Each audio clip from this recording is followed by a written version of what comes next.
Guys, please make sure you stand till the end. One common mistake that people often make can cost you thousands of dollars in repairs, parts, diagnostics that you may actually not even need. Stay with us, we'll explain what we're talking about.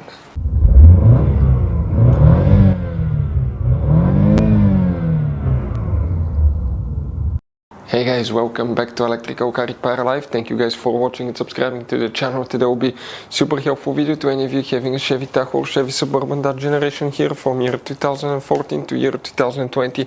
If you have a problem where the radio does not turn on, you want to see what often causes that, what we see quite often in the garage.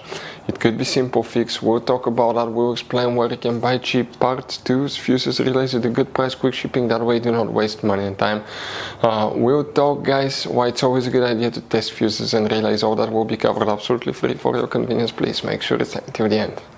So before we start, guys, let us tell you a little bit about us. Every single car we get here at the garage, we try to make at least 200 to 300 free repair videos. We take them, guys, completely apart. We show you how to fix engines, transmissions, bodywork, guys, engine codes, transmission codes, fuses, relays as well, guys.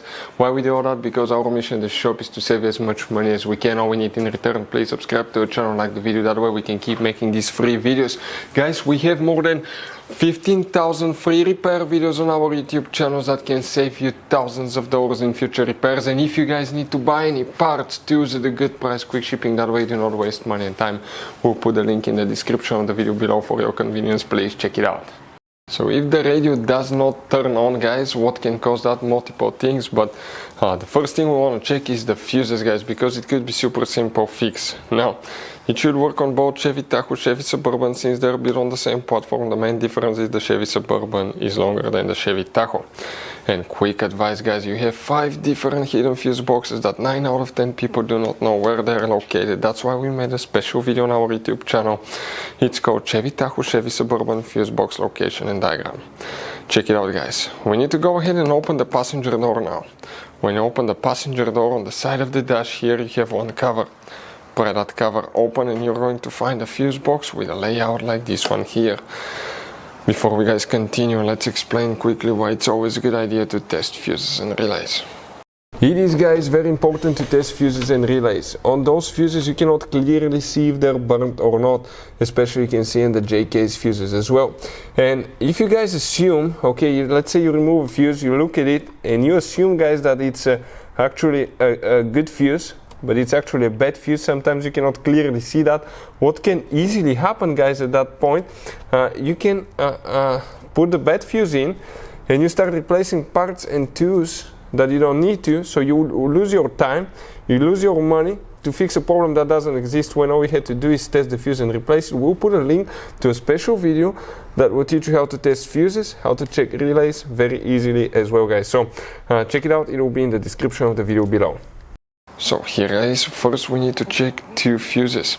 Now sometimes if you have problems with the radio, you may need to pull the fuses out, let the system stay without them for about 10 minutes and then go again, guys. But which fuses we're first talking about, guys? Okay, we're talking about fuse number 26 now. 26, guys. Okay, it's a double 10 amp fuse. It's a micro 3-blade fuse. Those are super expensive sometimes and hard to find. We'll put a link in the description of the video below where you can get it from. Another thing, you need to check 29 right here. Okay, that fuse will need to be checked too. Now next, guys, okay, you need to check one more fuse specifically, and that's known as fuse 48. 48 is a 30 amp fuse. Other things that can cause the radio not to turn on, it could be, guys, multiple things, but check these fuses, pull them, let the system stay without them 10 minutes, especially that 20 amp fuse, and see if it resets. If it doesn't, you may need to disconnect the car battery, remove the radio, okay, or try first disconnecting the car battery for an hour, connect it, see if it fixes. If it doesn't, you may need to remove the radio, inspect on the back of the radio. Sometimes you may have a hidden fuse as well. And if the cables, fuse, everything is good, then most likely you have a bad radio that you will, guys, need to replace. But that's what we see quite often in the garage. So guys, I want to show you now something. Okay, check this thing out. You have all different kinds of fuses. fuses, relays, circuit breakers, something that could be really hard to find. And if you're in the middle of nowhere, you don't have a replacement one, you may end up being stuck, guys, in the middle of nowhere, or they can be seriously overpriced. So what we do, we usually buy some spare ones, we put in the glove box for a peace of mind. We'll put the link in the description of the video below where you can get them at a good price, quick shipping. That way you do not waste money and time. Hopefully the video will be helpful. Thank you for watching and see you guys next time.